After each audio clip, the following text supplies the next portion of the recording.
Bueno, pues buenas tardes, bienvenidas, bienvenidos a esta mesa redonda. A continuación presentaré a mis compañeros, no obstante, antes me gustaría invitar al público que desde el primer momento en el que escuchen sus participaciones vayan pensando en alguna que otra preguntita que les quieran formular. Les aseguro que si preguntan se van a divertir bastante con las respuestas. Entonces, tienen unas hojitas en sus asientos. Ahí pueden como tomar alguna notita y esperamos sus preguntas al finalizar. En primer lugar, voy a presentar al panel que me acompaña el día de hoy, iniciando por el licenciado Uriel Sala Segovia. Él es licenciado en Derecho por la Facultad de Derecho de la Universidad Nacional Autónoma de México, con preespecialidad en Derecho Penal y Derecho Internacional. Durante sus estudios representó a México en diversas competencias de Derecho Internacional y Derecho Penal Internacional. Se desempeñó como profesor asistente de investigación en el Instituto Nacional de Ciencias Penales, INACIPE, con las líneas de investigación de Derechos Humanos, Derecho Penal Internacional y Género, y cuenta con publicaciones en temas de Derecho Penal Internacional y Derechos Humanos. Durante 6 años laboró en la Secretaría de Relaciones Exteriores de México, en donde fue responsable del área responsable del litigio ante Sistema Universal y Sistema Interamericano de Derechos Humanos. Actualmente se desempeña como oficial de enlace y asesor legal en el Alto Comisionado de Naciones Unidas para los Refugiados. Le damos un aplauso, por favor.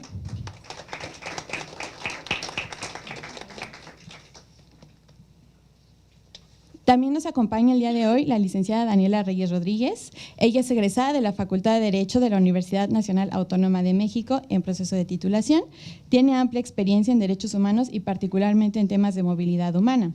Fue participante del equipo representativo de la Facultad de Derecho de la UNAM en la competencia Eduardo Jiménez de Aréchaga en San José, Costa Rica, y fue asesora del equipo representativo de la UNAM en la competencia universitaria sobre derechos humanos Sergio García Ramírez.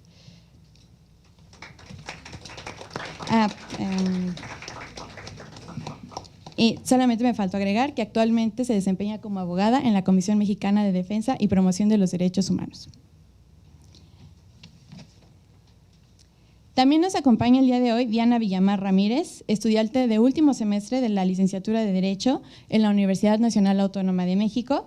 Ha sido participante en competencias de simulación de litigio en materia de derechos humanos, en la competencia Eduardo Jiménez de Aréchaga, llevada a cabo también en San José, Costa Rica, y en el concurso interamericano de derechos humanos que se desarrolla en Estados Unidos. Actualmente se desempeña como asesora del equipo representativo de la Facultad de Derecho de la Universidad Nacional Autónoma de México. Ha sido colaboradora en Sin Fronteras, organización dedicada a la defensa de los derechos humanos de personas migrantes y en necesidad de protección internacional en México, por lo que tiene experiencia en litigio y acompañamiento de casos en esta materia. Actualmente es encargada de la Clínica Jurídica de Documentación Migratoria e Identidad en Sin Fronteras.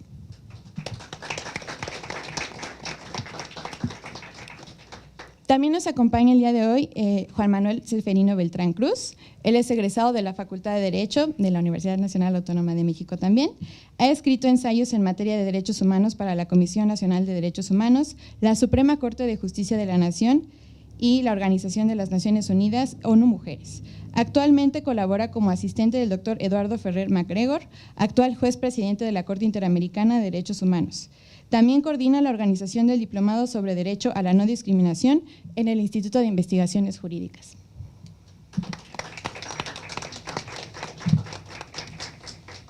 Por último, nos acompaña Nahum Salazar Salazar.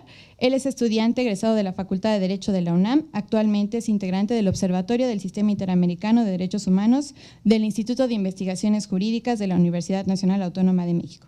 Participante de la edición 2017 de la competencia internacional Eduardo Jiménez de Aréchaga y participante en la edición 2019 de la competencia Interamerican Moot Court Competition.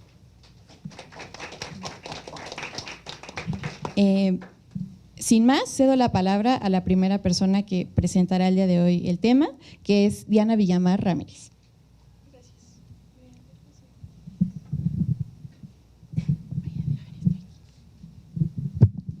Muchas gracias por la presentación, Daniela. Bueno, mi nombre es Diana Villamar. Ya escucharon un poco sobre mí. Particularmente el tema de esta mesa versa sobre el asilo, la protección internacional y uno de los obstáculos, podríamos decir, o una de las restricciones a este derecho humano que son las cláusulas de exclusión. Quizá para meterles un poco en contexto, me gustaría decirles… Sí. Listo. Quizá para meterles más en contexto, me gustaría comentarles por qué de este tema. Precisamente quienes estamos aquí, Juan Manuel, Dani, Nahum y yo, participamos en una competencia de derechos humanos en la cual hubo un caso hipotético que versaba sobre este tema. Y les voy a contar un poco y ustedes piensan si lo han escuchado en algún otro lugar o si les parece conocido. Este caso hipotético era sobre un estado de destino, que básicamente en cuestión de 2 o 3 días recibe a alrededor de 7,000 personas provenientes de un estado vecino. Estas personas llegan en una situación de afluencia masiva, particularmente el estado del que provienen enfrenta graves crisis de inseguridad, de pobreza, de violencia. Tan es así que tiene más de 100 homicidios por 100,000 habitantes, lo cual es básicamente una epidemia de violencia. Hay altos índices de pobreza, de marginación y una grave crisis institucional y de debilidad institucional debido a conflictos entre pandillas o entre maras y la Policía Nacional de ese país. Entonces estas personas salen de su país de origen, llegan a este estado de destino que se llama hipotéticamente Arcadia, en el cual pues los reciben básicamente con los brazos abiertos. Sin embargo, estas personas solicitan asilo y hay un grupo muy particular de alrededor de 800 personas que son excluidas del derecho al asilo. ¿Por qué son excluidas? Porque en el estado de origen habían cometido delitos graves, delitos como homicidio, violación, extorsiones, secuestros. Entonces, básicamente el dilema aquí era, ¿qué hacemos con 800 personas que huyen de su país de origen porque tienen una necesidad de protección? Su país no les brinda la suficiente seguridad o los suficientes medios de vida. Pero por el otro lado han cometido delitos. Y como ya les explicará más adelante mi compañero Nahum, pues ese es uno de los supuestos jurídicos por los cuales excluir a una persona de la institución del asilo. Entonces, bueno, básicamente esto pasa. Ahora, de esto primero que les he contado, de esta cuestión de afluencia masiva, de más de 7,000 personas que vienen huyendo de un país pobre y violento, quisiera que alguno o alguna de ustedes me dijera ¿cómo a qué les suena? ¿Qué países? ¿En qué continente? Más de 7,000 personas llegan en un grupo grande huyendo de un país muy pobre, violento y pues que enfrenta grave crisis institucionales. México, o sea, básicamente México, lo que seguramente han escuchado desde hace algunos meses, las caravanas migrantes, ¿no? Entonces, lo que me gustaría un poco es darles un contexto de por qué México, ¿no? Y entender un poco qué es lo que pasa. Quizá algunos o algunas de ustedes han escuchado que México es un país de origen, destino y tránsito de movilidad internacional. De origen, ¿por qué? Pues porque expulsa a un gran número de personas migrantes, principalmente Estados Unidos. De tránsito, porque precisamente muchas personas que vienen, ya sea de Centroamérica, de Latinoamérica o algunos migrantes extracontinentales, buscando llegar a Estados Unidos o a Canadá, su paso obligado es México. Ahora, pensemos por el otro lado de los grandes grupos de personas que han llegado recientemente a México, ¿no? Las llamadas caravanas migrantes. Provienen principalmente de 3 países, de países del Triángulo Norte, que son Honduras, Guatemala y El Salvador. ¿Y qué tienen en común estos 3 países? Bueno, básicamente tienen altos niveles de corrupción, están los 3 países en los lugares 27, 29 y 35 en un índice de 100 países más corruptos de todo el mundo. Son también 3 países muy pobres, cuyo al menos 1/3 de la población está en una situación de pobreza extrema y también pues enfrentan una grave crisis de violencia ocasionada precisamente por pandillas, por maras, o bueno, más bien del conflicto que surge entre estas y las autoridades de los respectivos gobiernos. Entonces, pensemos en este contexto, ¿no? Un contexto violento y que no te ofrece las suficientes condiciones para vivir no hay educación, no hay suficiente trabajo, y lo que orilla muchas veces a las personas es a unirse a este crimen organizado o estas pandillas. También pensemos una cuestión muy particular, que es que son países países quizá pues ya con una cierta trayectoria, pero con gobiernos jóvenes, que al menos en las últimas décadas han sufrido golpes de Estado, lo cual les ha proporcionado cierta inestabilidad en el gobierno, que pues básicamente no logran como todavía acoplarse, otras injerencias incluso de algunos otros estados. Entonces pensemos que este escenario pues es propicio, digámoslo así, para la comisión de ciertos delitos. También pensemos como en esta particular forma de operar de las pandillas o de las maras, y es que básicamente lo que pasa es, hay una mara que recluta a jóvenes y que los amenaza. Si no se unen, mueren, y si deciden huir, pues matan a la familia.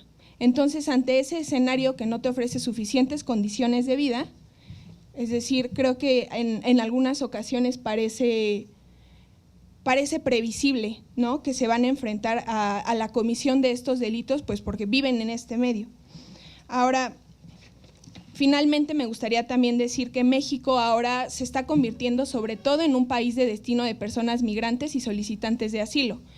Las restricciones que ha impuesto Estados Unidos ha hecho que muchas personas decidan mejor quedarse en México para solicitar asilo o simplemente quedarse en las condiciones que mejor puedan, y ahora enfrenta un contexto en que recibe, al menos en 2018, se recibieron 15,000 solicitudes de asilo, de las cuales solamente fueron resueltas positivamente 1,300 personas.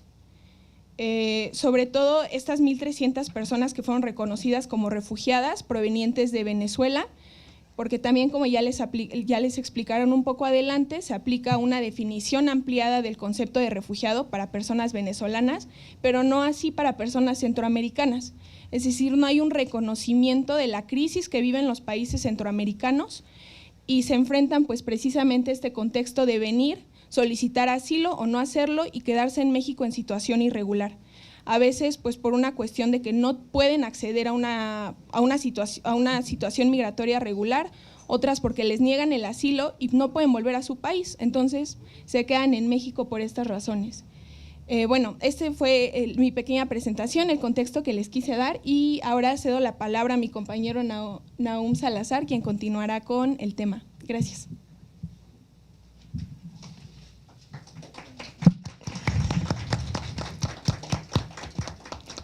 Buenas tardes a todos y todas, a mis compañeros y compañeras con las que comparto la mesa y al público en general.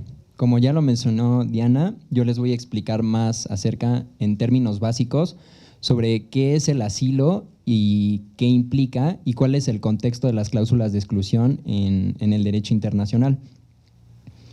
El asilo es una figura que ha estado presente, diría yo, durante la historia de la humanidad. Siempre las personas han tenido una necesidad de protección cuando en sus lugares de origen no encuentran condiciones de supervivencia, como mencionaba Diana, y es cuando surge el término asilo, que incluye al asilo territorial, al asilo diplomático y al asilo bajo la modalidad del estatuto de refugiado.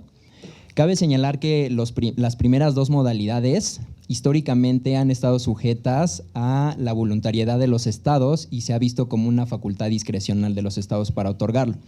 Y es después de la Segunda Guerra Mundial, en 1951, con la adopción de la Convención sobre el Estatuto de los Refugiados, que se adopta esta figura del estatuto de refugiado como una modalidad del asilo a nivel universal, y que, a diferencia del asilo territorial y del asilo diplomático, no está sujeta a cuestiones políticas o a cuestiones de reciprocidad entre estados. Es decir, una persona tiene derecho a recibir el estatuto de refugiado cuando cumple con la definición de la Convención de 1951.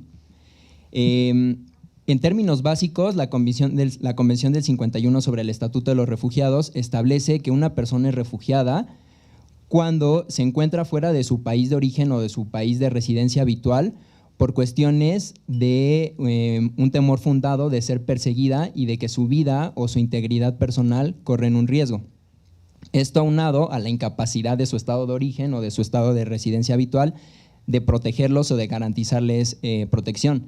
Como lo mencionaba Diana, en los países de Centroamérica pues es totalmente este contexto, ya que los estados están en una completa incapacidad de protección, de darle protección a estas personas, y la única opción o alternativa que tienen es huir de sus países de origen. Como ya les mencioné, la Convención del 51 es muy precisa en decir cuáles son los elementos que se necesitan tener para ser una persona refugiada, pero al menos desde mi punto de vista personal, y creo que lo compartirán mis compañeros, el elemento esencial para que una persona pueda ser considerada una persona refugiada es la necesidad de protección internacional. Esto es, que la persona en verdad tenga una necesidad de huir de su país de origen por condiciones adversas que ponen en peligro su vida y en su integridad, y que no importan otros elementos, como ya lo mencionaré, que es haber realizado, haber cometido un delito. Claro que es importante tener en cuenta estos elementos, pero tiene que tenerse en cuenta desde un primer momento y como pilar fundamental que la necesidad de protección internacional es lo que define todo lo que va a venir después de reconocer a una persona como refugiada.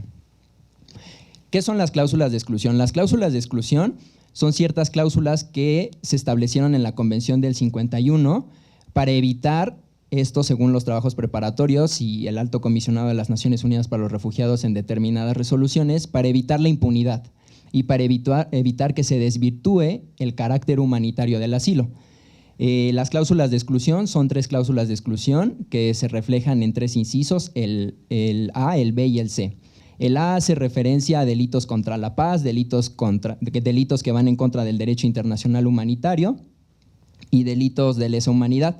El 1FB, como ya mencionó Diana, hace referencia a delitos graves comunes cometidos en los países de origen, y el 1FC hace referencia a delitos cometidos contra los fines de Naciones Unidas. Cualquiera que pueda entenderse por esa cosa, que son muy amplios los fines que persigue Naciones Unidas, pero estas cláusulas, como ya les mencioné, tienen esa finalidad. Lo que pasa es que los estados, y la mayoría de los estados, en lo que notamos en nuestra investigación, es que aplican las cláusulas de exclusión de forma automática. Una persona, por haber cometido un delito grave común en su país de origen, el estado automáticamente primero lo incluye, porque la regla primero es incluir a una persona, es reconocerle el estatuto de refugiado, después de eso llevar a cabo un análisis individualizado y muy estricto de las cláusulas de exclusión y excluir. Pero los estados no hacen esto. Los estados notan en el expediente de una persona que haya cometido alguno de las conductas que se prevén en estas cláusulas que les comento y las aplican automáticamente. Entonces es aquí el problema, porque no se toma en cuenta la necesidad de protección internacional, sino que solamente se va por la conducta que haya realizado la persona. Entonces, ¿qué pasa con las cláusulas de exclusión? Pues las cláusulas de exclusión, a este momento, el fin que persiguen, como ya se los mencioné, es evitar la impunidad, pero existen figuras como la jurisdicción universal y los tribunales penales internacionales que hacen dudar sobre la aplicación de estas cláusulas de exclusión. Es decir, ya no necesitas aplicar las cláusulas de exclusión para evitar la impunidad. La figura de la jurisdicción universal te permite iniciar un proceso contra una persona y juzgarla en tu país de origen sin necesidad de regresarla a su país de origen. Esto toda vez porque las implicaciones de excluir a una persona del estatuto de refugiado es negarle los derechos que implica tener este estatuto, en el cual el esencial es permanecer en el país en donde solicita el estatuto. Entonces, en este sentido, el principio de no devolución bajo la Convención de 1951 se vuelve nulo. Claro que hay otros instrumentos internacionales y que amparan a la persona, como por ejemplo los instrumentos de derechos humanos, que no necesitas tener el estatuto de refugiado para poder acceder a la protección del principio de no devolución, como la Convención Americana de Derechos Humanos, que habla de cualquier persona extranjera y no de una persona refugiada. Entonces, en este sentido, Como ya les mencioné, las cláusulas de exclusión hay que verlas desde el contexto en el que fueron creadas, un contexto después de la Segunda Guerra Mundial, en el que pues sí había muchas personas que habían perpetrado crímenes atroces y que pues era necesario evitar que tuvieran acceso a la figura del Estatuto de Refugiado. Como ya les mencioné, los estados deben de llevar a cabo un análisis estricto e individualizado de las personas que se presume han cometido alguna de las conductas que se prevén en el artículo 1F de la Convención del 51. Y algo que es muy preciso recalcar es que hay una serie de elementos, y supongo que lo tocarán más adelante el experto y la experta en la materia, que vuelven inaplicables las cláusulas de exclusión. Esto es la falta de responsabilidad personal, la defensa propia, el seguimiento de órdenes por parte de superiores jerárquicos y la expiación del delito. Muchas de las personas a las cuales se les niega el estatuto de refugiado por haber cometido un delito ya cumplieron con una condena. Y es aquí cuando te preguntas, ¿es necesaria la aplicación de las cláusulas de exclusión cuando una persona que si bien ya cometió un delito de los contenidos en esas cláusulas no puede tener acceso a la figura? Por mi parte es todo y cedo la palabra a Juan Manuel.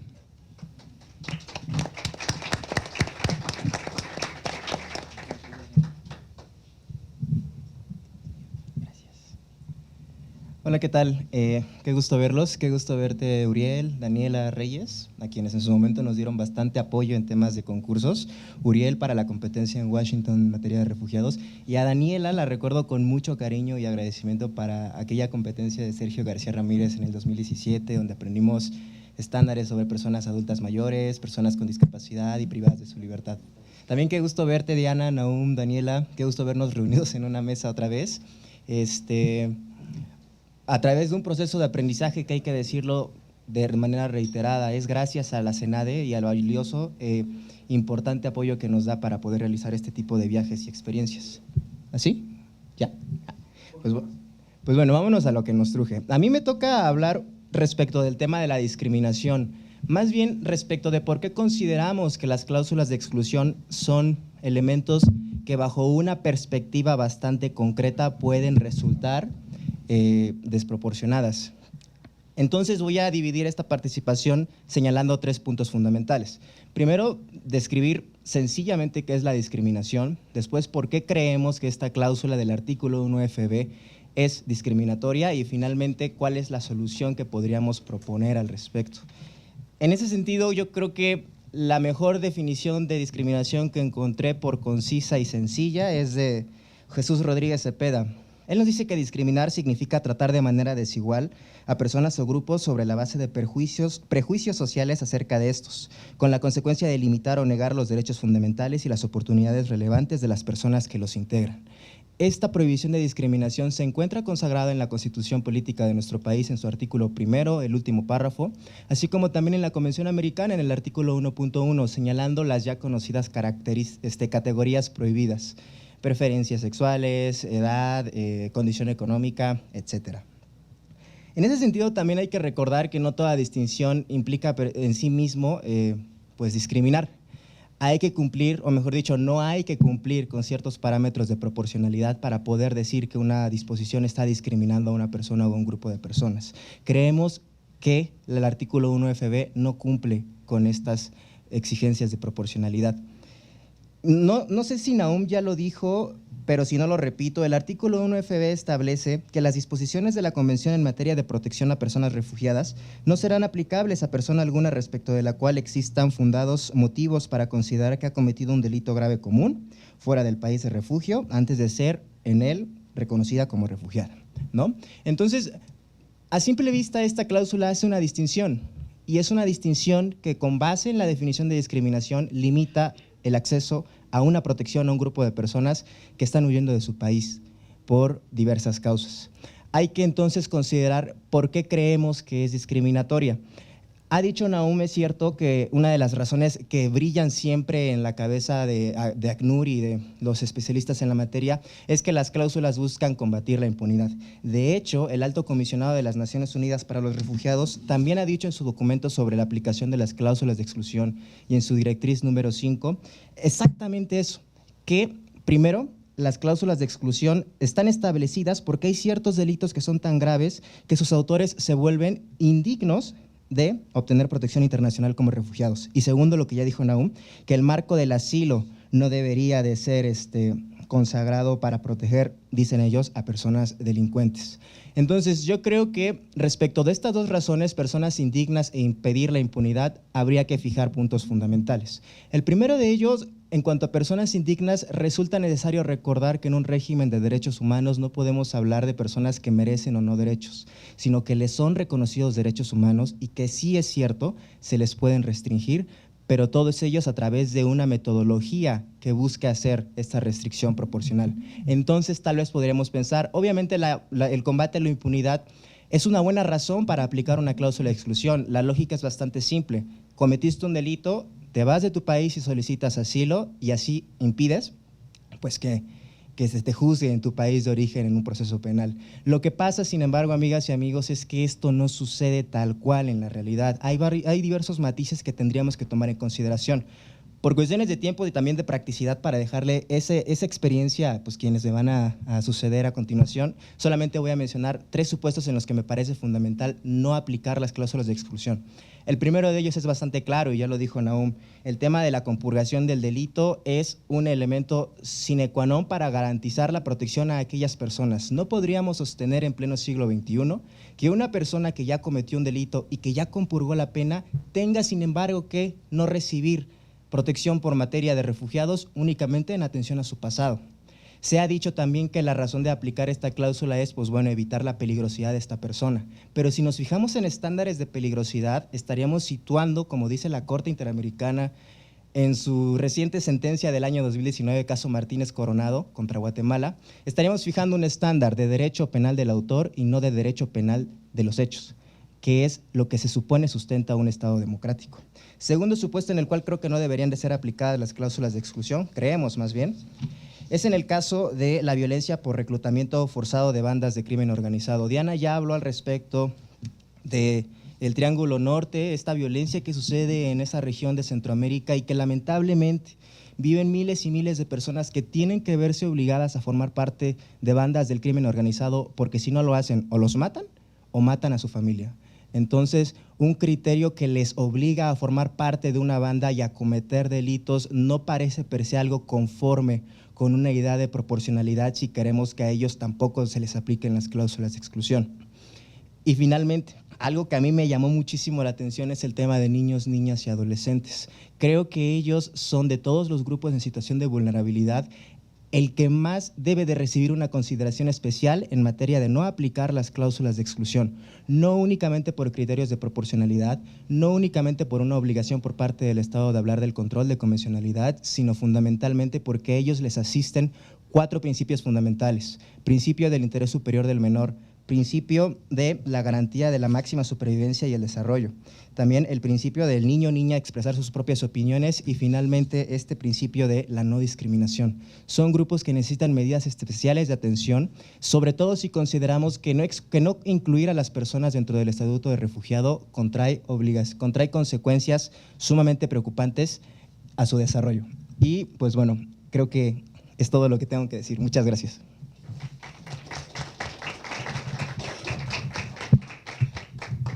Bueno, pues parece que Diana, Nahum y Juan ya han dado bastantes elementos para que el público se vaya adentrando a la pregunta que es materia de esta mesa, que es invitarlos también a que ustedes generen una posición respecto de las cláusulas de exclusión. Y la pregunta es si consideran que es un vestigio discriminatorio o bien que es una garantía para proteger de manera efectiva. Y para esto cedo la palabra al licenciado Uriel Salas, quien nos dará luz respecto de la respuesta a esta pregunta.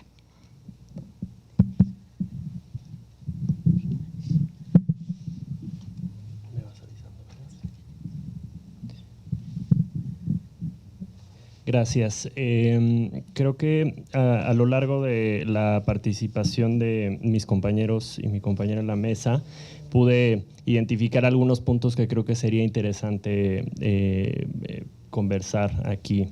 En primer lugar, quisiera rescatar lo comentado por Nahum sobre la noción y la razón de ser del asilo y también de las cláusulas de exclusión. Por un lado, ACNUR, que es la organización en la que me desempeño actualmente, es la oficina de las Naciones Unidas que se encarga de dar seguimiento y supervisar el cumplimiento de la Convención de 1951, que es precisamente la que establece toda la estructura de protección internacional respecto a la condición de refugiado. En esta misma convención, en 1951, se prevé, y quiero ser muy enfático, en el lugar que ocupa las cláusulas de exclusión. El artículo primero de la convención define en primera instancia qué se entiende por persona refugiada, y ya fue explicado por acá por Nahum respecto a una existencia de un temor fundado de una persona que en términos prácticos obliga a esa persona a huir de su país porque podría morir, porque podría ser asesinada, porque podría tener algún grave riesgo en su integridad personal. Entonces, eso es en términos prácticos, es una cuestión gravísima, y entonces la figura de asilo se convierte en una figura enteramente humanitaria, ¿no? Que busca proteger, que busca dar protección internacional a esas personas que se ven obligadas a dejar su país de origen. En este concepto que se tiene del asilo como una figura humanitaria, se establece en este mismo artículo, en el artículo primero, en la fracción F, cláusulas de exclusión. Entonces no es poca cosa que las cláusulas de exclusión estén de entrada contempladas en el primero de los artículos de la Convención del 51. Las antecedentes ya fueron planteados por Nahum. Acababa de suceder la Segunda Guerra Mundial, ¿no? Entonces, cuando se redacta la Convención del 51, el recuerdo de los crímenes cometidos en el marco de este conflicto y los juicios de Nuremberg y de Tokio respecto a criminales de guerra estaba totalmente presente. Entonces, los estados lo que decidieron fue establecer estas cláusulas de exclusión, que son las tres que ya se han mencionado, con el fin, con diferentes fines que ya también han sido identificados en la mesa, pero que me gustaría hacer énfasis en algunos. El primero es que el ACNUR considera, y los estados que plantearon la redacción de esta convención, que se tenía que preservar la integridad del asilo. Entonces, que esta figura humanitaria que se contemplaba, que era la pieza fundamental de la convención, a su vez tendría que ser protegida de cierta manera. Y esto es un poco la razón de ser de las cláusulas. ¿Qué quiere decir eso?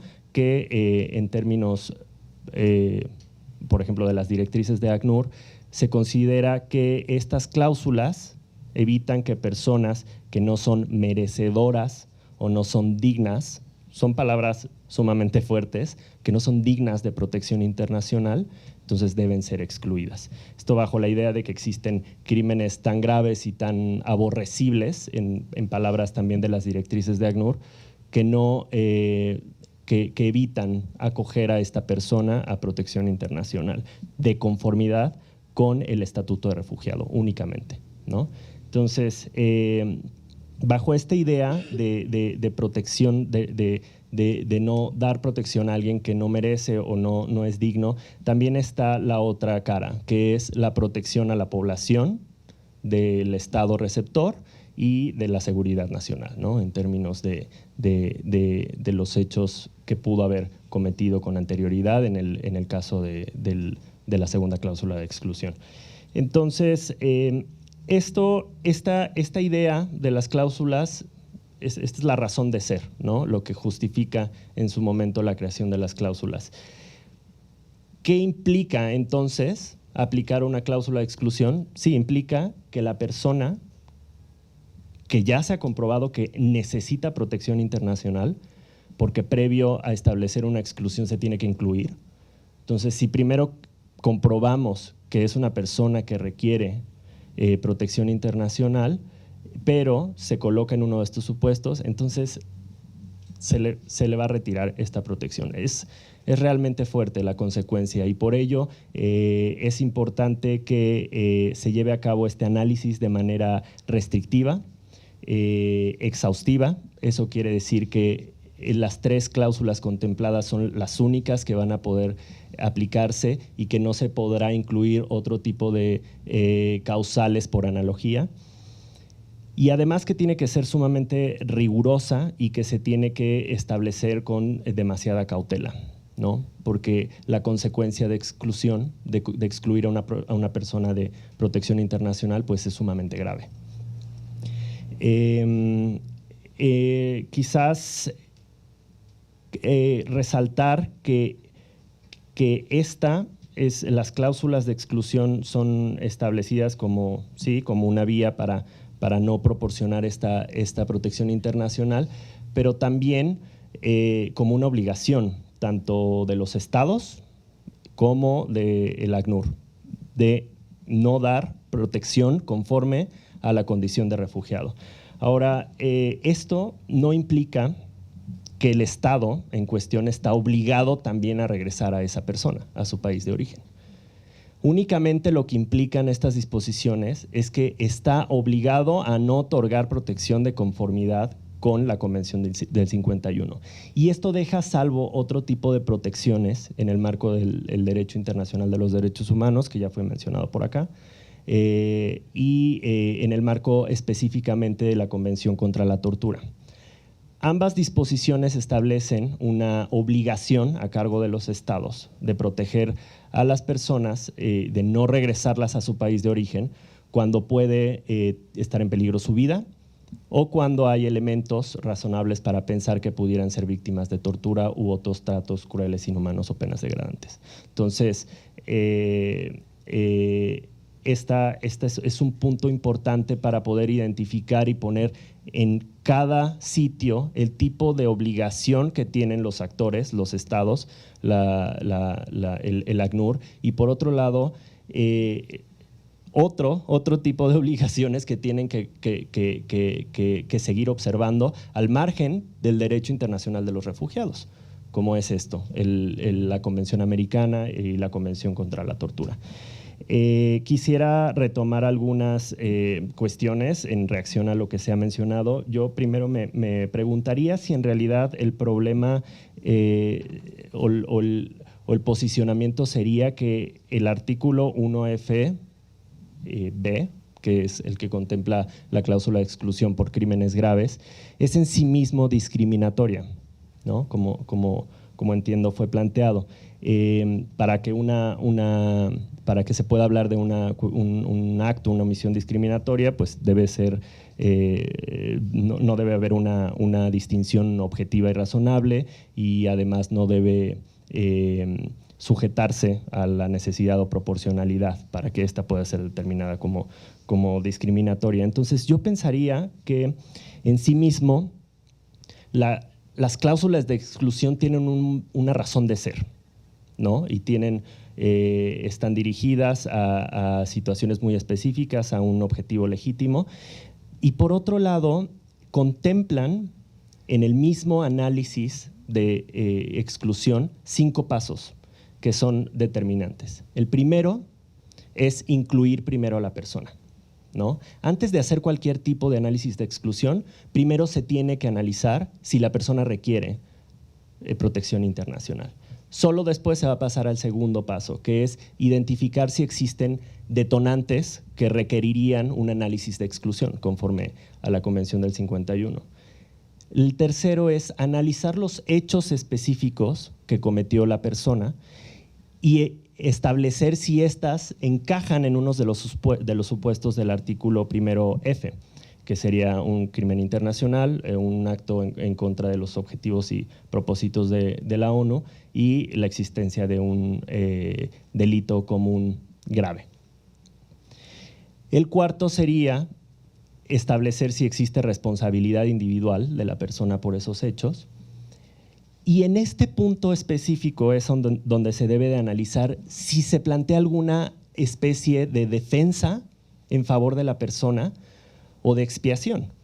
Entonces, la consecuencia sería, en realidad, que el mismo mecanismo de exclusión permite no excluir a las personas que están siendo coaccionadas. Por ejemplo, se habló del supuesto de coacción. Ahí entraría una excepción para no excluir a la persona. ¿Por qué? Porque no se comprueba la responsabilidad individual. O el supuesto que se planteó sobre la sentencia cumplida, una causa de expiación, que quiere decir que ya se cumplió, que las directrices de ACNUR no señalan expresamente que en cuanto una persona cumple una sentencia ya no se le puede excluir, porque establecen una salvaguarda de que existen ciertos crímenes tan aborrecibles que aún con una sentencia cumplida no podrían ser incluidos. Ahí tiene que observarse caso por caso y tiene que establecerse tanto analizar diversos factores como el tiempo que transcurrió, la naturaleza del crimen, el daño efectivamente llevado a cabo y cualquier expresión de remordimiento, así se plantea. El quinto paso para el análisis de exclusión es el análisis de proporcionalidad. Y yo creo que este es el punto clave para poder determinar si el análisis de exclusión en un caso específico es correcto o no. Todos, por supuesto, los 5 pasos, pero específicamente cuando ya se comprobó que la persona cometió un delito grave, que tiene responsabilidad individual, que no le puede favorecer ninguna causal eximente de responsabilidad, como defensa propia, coacción, lo que hemos comentado, aún así se prevé que el Estado debe analizar si todo esto, si estos actos, la gravedad de estos hechos, son proporcionales a las consecuencias que sufriría la persona si es excluida. Y es ahí en donde se debe de hacer un análisis muy cauteloso y muy riguroso. Y se planteaba el caso de niños, niñas y adolescentes. De entrada, este caso tan especial es abordado por las directrices de ACNUR como que mientras menor de edad sea el niño, niña o adolescente, más grave tiene que ser la conducta que cometió para poder ser excluida. Entonces, ¿por qué? Porque se trata de un niño, una niña adolescente que tiene una situación diferenciada que debe ser tomada en cuenta junto con otros factores, ¿no? Entonces, este análisis de proporcionalidad es eso, ponderar la gravedad de lo cometido y su responsabilidad y 2, las consecuencias de dejar a esa persona sin protección internacional. Aún así, yo diría que con este análisis de proporcionalidad, incluso si la respuesta es que se excluya a la persona, existen otras obligaciones a cargo de los estados de las cuales no pueden eximirse, son obligaciones absolutas como la prohibición de la tortura y por lo tanto no podrían regresar a una persona que pudiera ser víctima de tortura o que se encuentre en peligro de vida conforme a la Convención Americana. Creo que ahí me quedaría por ahora.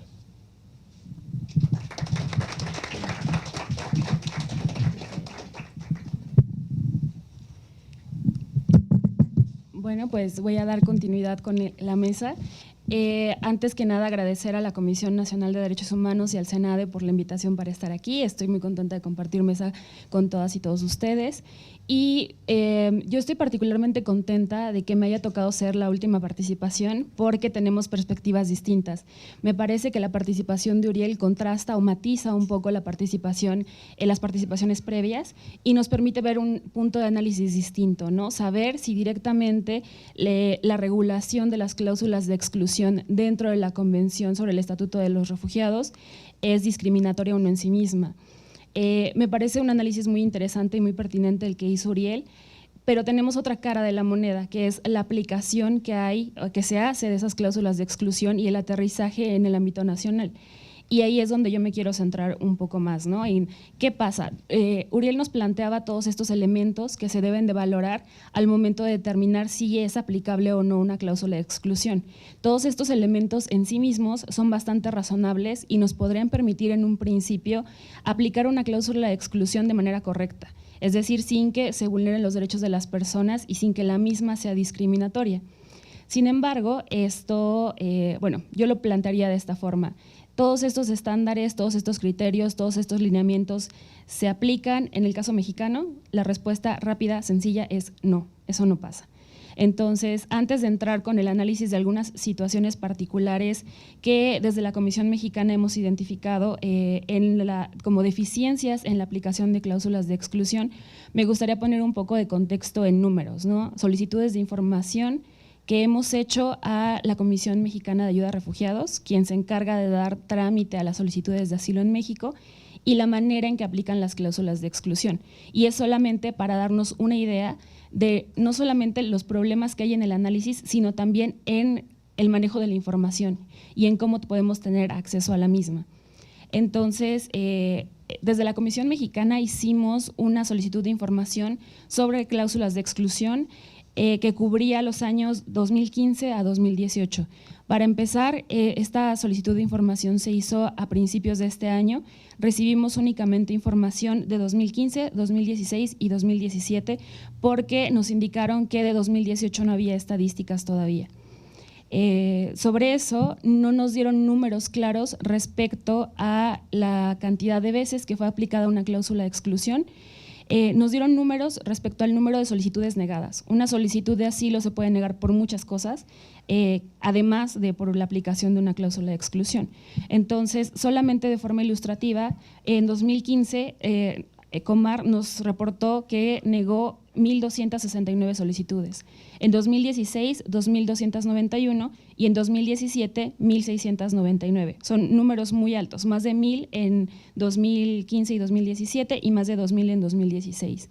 De estos números nos indicó que en todo el país, en esos 3 años, no por año, en esos 3 años hubo solamente la aplicación de 26 cláusulas de exclusión. Esto, con independencia de todo lo demás, la práctica nos ha enseñado que no es cierto y que este número está muy falseado quizás por una deficiencia en la clasificación de la información, porque si esto fuera cierto, de 2015 a 2017, la Comisión Mexicana habría representado todos los casos de cláusula de exclusión del país y eso obviamente no pasa de esa manera. Entonces, bueno, esto para empezar, respecto a ilustrar qué problemas hay para conocer, tener información certera respecto a la aplicación de cláusulas de exclusión. Ahora, de esos únicos 26 casos que nos reportó la Comar, 1/3 se refería a niños, niñas y adolescentes, y de ese tercio, al menos la mitad eran niños menores de 12 años. Entonces, bueno, aquí de nuevo es la falta de perspectiva de infancia, la falta de tomar en cuenta condiciones particulares de las personas que están haciendo esta solicitud. Después de eso, solamente mencionar que desde la Comisión Mexicana, como les mencionaba, hemos representado bastantes casos relacionados con cláusula de exclusión y lo que nos hemos encontrado son errores recurrentes. No quiere decir que la Comar haga un mal uso de las cláusulas de exclusión de forma distinta, sino que pareciera que comete los mismos errores siempre, incluso de manera textual. Y a mí me gustaría en particular enfatizar 3 aspectos que además se relacionan mucho con cosas que ya mis compañeros, compañera de mesa han mencionado. El primero de ellos, y algo que se ha tocado de manera tangencial en las participaciones, es la determinación de la gravedad del delito.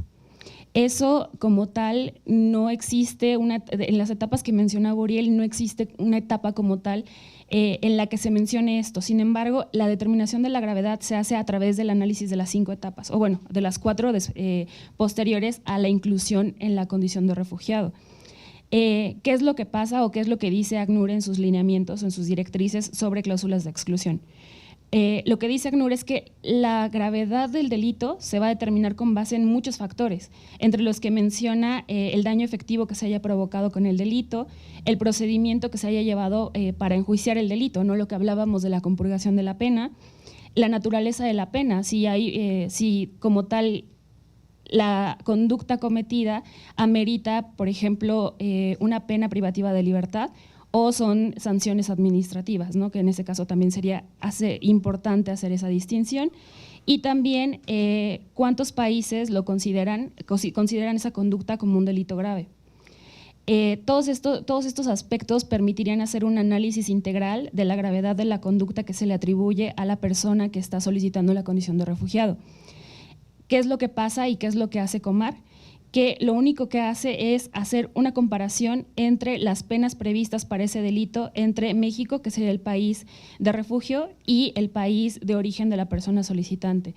Entonces, si estamos hablando, por ejemplo, de homicidio, para determinar la gravedad de la pena, revisa a cuántos años amerita la pena por homicidio en México y cuántos años ameritaría en Guatemala, por ejemplo, ¿no? Y a partir de ahí, con base en los criterios del Código Penal mexicano, que determina que a partir de cierto número de años se considerará delito grave o no, es que mide la gravedad del delito.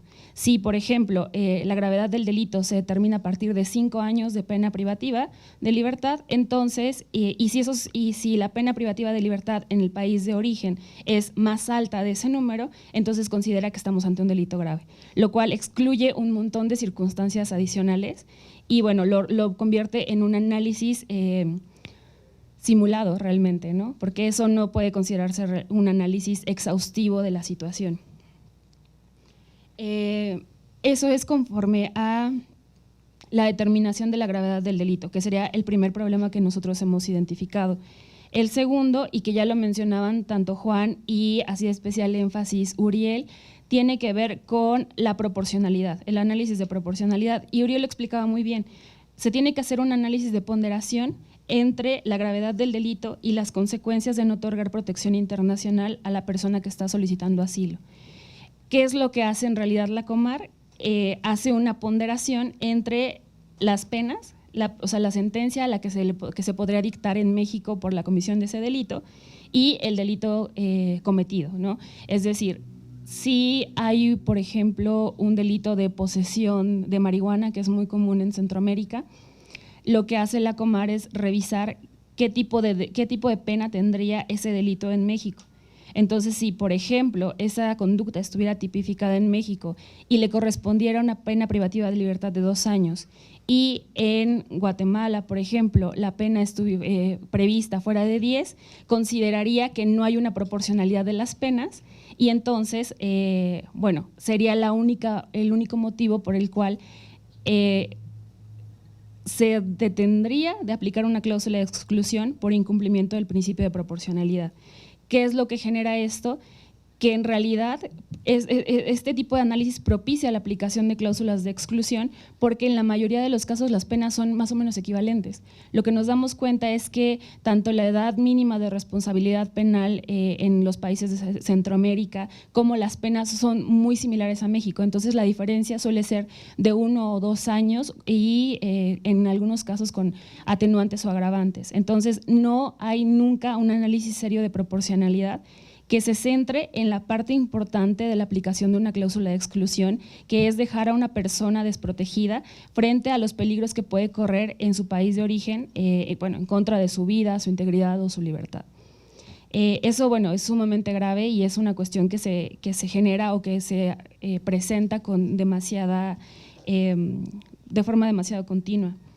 Y la última que también se mencionaba es la determinación de la responsabilidad individual. Y aquí una cosa que nosotros hemos identificado de manera constante es la aplicación de cláusulas de exclusión en los casos de menores de edad que han sido reclutados forzadamente por pandillas en Centroamérica. Eso, como lo han mencionado mis compañeros de mesa, tiene un análisis o ameritaría un análisis diferenciado, no solamente por la condición de niños, niñas o adolescentes de las personas que están solicitando la condición de refugiado, sino también por las consecuencias o más bien por las causas que los llevaron a cometer las conductas consideradas como delito.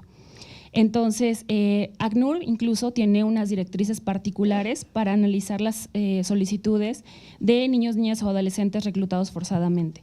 Y en esas solicitudes, en esas directrices, señala también distintas cosas que deben analizarse, como la edad del niño o niña que está haciendo la solicitud. No es distinto un niño o niña que ha sido reclutado forzadamente a los 8 años a uno que ha sido a los 17, y esa diferencia se debe tomar en consideración. también la naturaleza del reclutamiento forzado, no solamente por la existencia de amenazas directas en contra de su vida, sino también por sus condiciones sociales. Y esto explicaría o ameritaría una diferenciación o una inclusión no solamente de las personas que han recibido como tal amenazas físicas o agresiones físicas o amenazas a su vida, sino también quienes tienen condiciones de precariedad tan grandes que no tienen otra opción más que recurrir a las pandillas para subsistir. Y este sería el caso de niños, niñas o adolescentes en situación de calle, por ejemplo, o que viven violencia familiar. Y hay otros elementos que también se toman en cuenta, como la posibilidad real de escapar de la pandilla, los maltratos, abusos físicos sufridos y lo que mencionaba de las condiciones socioeconómicas. ¿Qué es lo que pasa al final en México? Que no se toman en cuenta todas estas consideraciones y que el análisis que hace la Comar para la exclusión de estos niños, niñas o adolescentes se centra en las condiciones actuales. Y esto es una diferenciación súper importante porque el análisis de responsabilidad se debe de hacer bajo las condiciones en que se cometieron los actos. Esto es muy importante porque la mayoría de estos niños o niñas que han sido reclutados forzadamente llegan a México siendo mayores de edad. Y entonces lo que Comar hace es excluir el análisis diferenciado por edad y asumir que como son mayores de edad tienen que asumir la responsabilidad completa y que todas estas circunstancias fácticas ya no afectan su conducta, que cuando realmente esas eran las condiciones que el niño o niña estaba viviendo cuando cometió los actos presuntamente delictivos. Entonces es un análisis ridículo porque en realidad lo que hace la Comar es hacer un perfil psicológico de las personas con base en la situación en la que se encuentran estando en México siendo mayores de edad. Entonces, bueno, obviamente ese es un análisis alejado de la realidad y que únicamente propicia la exclusión de las personas. Finalmente, a mí solamente me gustaría plantear una cuestión de cierre enmarcando todo esto. La lógica de la protección internacional es proteger. Es la primera, su objeto y fin es brindar protección internacional a las personas, a esas personas que no le están recibiendo de sus estados. Probablemente la legislación internacional en sí misma no sea discriminatoria, pero sí tenemos que pensar en cómo se está aplicando en nuestro país y de qué manera o qué lógica hay detrás de ella. Y me parece que en el contexto en el que nos encontramos hay una aplicación clara que busca excluir a ciertos grupos de personas nacionales, y que eso se verifica o se puede comprobar a través de los países que menos reconocimientos de la condición de refugiado tienen, o más bien que tienen el mayor número de rechazos. Y finalmente solamente querría cerrar con esto, ¿no? Probablemente sí hay una intención de discriminación oculta dentro de la aplicación que hace México de las cláusulas de exclusión, porque los principales países excluidos o las principales personas excluidas son nacionales justamente de El Salvador, Honduras y Guatemala. Entonces, creo que el tema de determinar si una cláusula de exclusión es discriminatoria o no parte de la legislación, no parte de su propósito, la razón por la que fueron incluidas en la convención, sino más bien de la forma en la que se aplican y la forma en la que los estados hacen uso de las mismas. Y eso sería todo. Muchas gracias. Pues sin más, es todo. Muchísimas gracias por acompañarnos. Gracias.